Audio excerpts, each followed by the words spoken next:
Uh-oh. Here comes Elizabeth Warren. Maybe. A lot of talk recently about Elizabeth Warren possibly entering the 2016 race against Hillary Clinton. So that has provided a lot of drums, as Anna Kasparian would say. And now everybody's buzzing about it. Politico has an article by Ben White and Maggie Haberman about who would stand to lose if Elizabeth Warren got in the race. Well, I would hope that Hillary Clinton would stand to lose, but also her backers. Now, who are her backers? Well, the first sentence of the article begins to give you that sense. They say there are three words that strike terror in the hearts of Wall Street bankers and corporate executives across the land. President Elizabeth Warren. To which I say, damn straight. Nothing warms my heart like striking fear in the hearts of Wall Street and corporate executives who've been doing wrong. Like if they've been doing nothing wrong, bless their hearts. There's nothing wrong with being an executive if you haven't committed the wide-scale fraud that the large banks did in this country and continue to do. Now, you can tell that they're a little panicked about it. You're going to get a quote here from an analyst at Guggenheim Partners, Jared Seiberg, and he portrays it as like, oh, crazies on both sides. The nightmare scenario for banks is to hear these arguments from a candidate on the far left and on the far right. Now, before we get to the rest of that quote, whoa. The far right, far left nonsense. Elizabeth Warren isn't far left. Elizabeth Warren just says, hey, you know what? We had the largest banking failure of our lifetimes. We might want to look into it.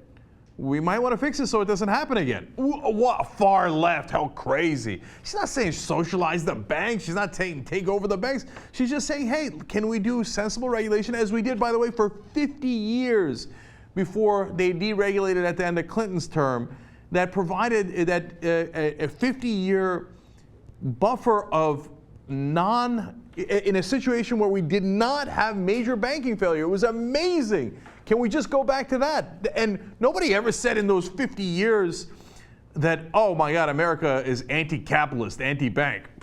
No, we were number one in finance. We were number one in capitalism, okay, in those 50 years. But we were just smart about it.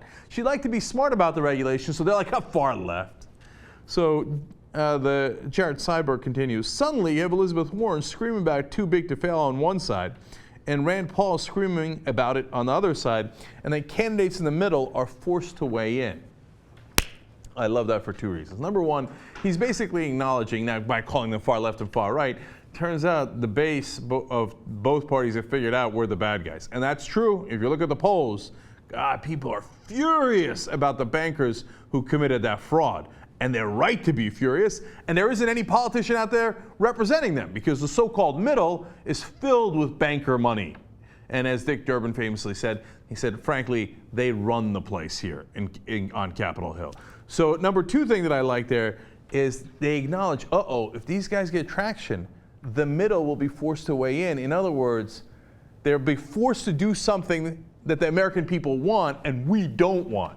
And we don't want them going anywhere near that direction. We have them perfectly controlled right now. We don't want the Elizabeth Warrens of the world mucking it up, okay? So Politico continues. And the fear is not only that Warren, who channels an increasingly popular strain of Occupy Wall Street-style anti-corporatism, might win. That is viewed by many political analysts as a slim possibility. Oh, is that right? Oh, it's a slim possibility. Oh. She's not going to win, please. Say it again. We got 3 years, son. And you didn't see what happened in 2007, 2008 when Barack Hussein Obama is not going to beat Hillary Clinton. Nobody could beat her. I've seen this movie before. Turns out you can beat her. And Elizabeth Warren, far more progressive in the right way, far more aligned with what the American people actually want, according to the polls, than Barack Obama was. But they say in the article, the fear is, by the way, this is like the 8th use of the word fear. God, they're scared of her, and I love it. The fear is also that a Warren candidacy, or even the threat of one, would push Clinton to the left in the primaries. But you see, I am not afraid of that. I'm looking forward to that. If you pushed Hillary Clinton half a mile to the left, she'd still be about a country mile away from the center. She's totally right-wing. She's been making literally millions of dollars giving speeches to Wall Street banks as we speak. She went to Goldman Sachs twice. Gimme, gimme, gimme, gimme, gimme. Gee, I wonder who she's going to represent. So now they're afraid that the Democratic candidate might actually have to go to the left. Oh, gadzooks, we can't have that. How would she serve Wall Street more loyally if she was a slightly to the left?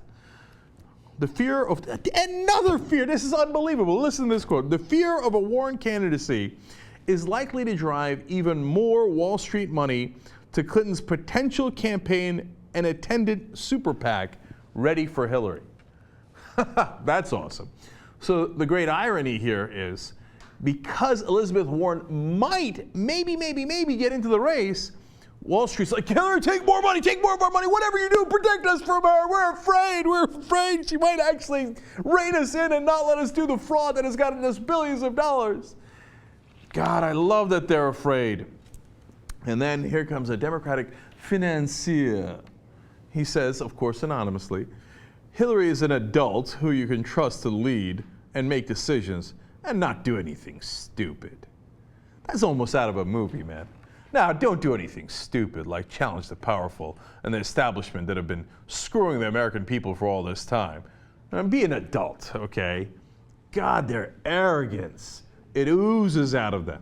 The same financier says, I don't see who the person is who could beat her from the left, and they have obviously made the calculated bet that there is no such person. Hashtag bring it. Can't wait. Look, it's 2016 horse race. When they start talking about Ted Cruz or Rand Paul or whatever, it's totally uninteresting to me.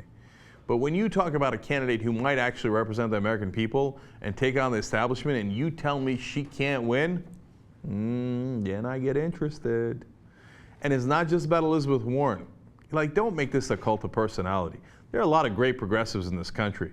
If one of them runs a real campaign, a populist campaign, that doesn't suck up to Wall Street like all the other guys do because he or she is not afraid that they won't get Wall Street money, they won't get corporate money, and they run a real campaign, Hillary Clinton's not beatable. Are you kidding me?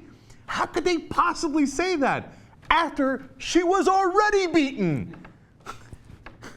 That's because they want her to win so bad because she will not hurt the establishment. She is the establishment. So they want to make it seem like no progressive can possibly beat her. Don't you dare challenge her. Let me tell you something. Don't you dare believe that. It's a lie put out there to try to make sure that we don't get someone to actually represent us.